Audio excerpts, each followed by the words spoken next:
Hi అండి. Welcome to Sita's basket. ఈరోజు హనుమాన్‌కి ఒక రాఖీ తయారు చేస్తున్నాను.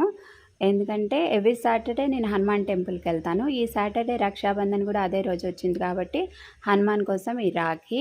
నేను ఎవ్రీ సాటర్‌డే హనుమాన్ టెంపుల్‌కెళ్ళినప్పుడు ఒక పూలమాల తయారు చేసుకొని వెళ్తానండి. పైన అమ్మవారు కూడా ఉంటారు. అమ్మవారికి ఒక మాల, హనుమాన్‌కి ఒక మాల తయారు చేసుకొని తీసుకెళ్తాను. ఫస్ట్ అయితే కొనేదాన్ని మాల. సో నేనే అల్లితే ఎలా ఉంటుంది అనుకొని స్టార్ట్ చేశాను. నాకు వచ్చిన విధంగా అల్లి తీసుకొని వెళ్తాను. ఆ మాలతో పాటు తమలపాకులు, కొబ్బరికాయ, సింధూరం అండ్ ఫ్రూట్స్ కూడా తీసుకెళ్తాను. సో రక్షాబంధన్ వచ్చింది కాబట్టి ఈ సాటర్డే ఈ రాఖీ అండ్ ఒక కండువా కూడా హనుమాన్కి ఏంటి రాఖీ ఏంటి అని అనుకోవద్దండి. నేను ఎవ్రీ ఇయర్ హనుమాన్కి రాఖీ తీసుకొని వెళ్తాను. సో ఆ హనుమాన్ రక్ష మనందరి మీద ఉండాలని కోరుకుంటూ happy Rakshabandhan greetings to all of us. Thank you.